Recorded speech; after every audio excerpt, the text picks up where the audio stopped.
You are seeing Champaign County Sheriff Dan Walsh escorting protesters out of the Champaign County Courthouse.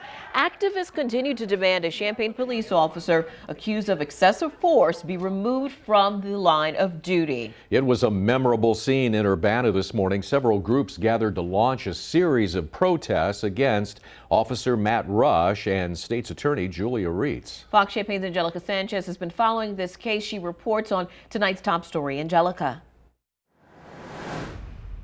Doug and Janice, dozens of protesters came together at the Champaign County Courthouse to make sure their voices were heard. Matt Rush must go! Chanting for the removal of a Champaign police officer accused of excessive force. Community groups took their frustration to the Champaign County Courthouse, where things got heated.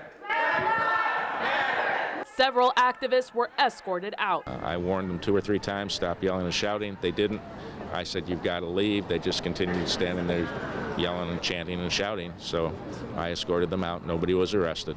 Groups are outraged over State's Attorney Julia Reitz's decision not to file charges against Officer Matt Rush, the subject of 4 lawsuits. Reitz addressed the group and collected a community petition against the officer.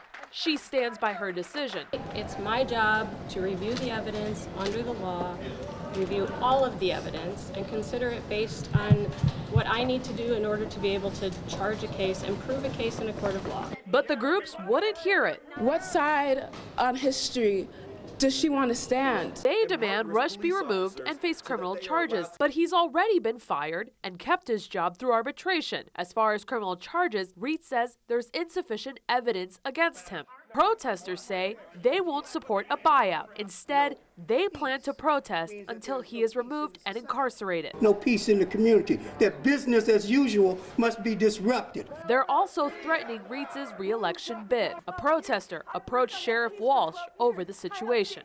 I'm at a loss, honestly. To which Walsh responded with, I think we're not doing our job. The redress is to elect somebody different. Police Chief Anthony Cobb has no statement on today's protest. He is still reviewing the state's attorney's decision. In the studio, I'm Angelica Sanchez. Back to you.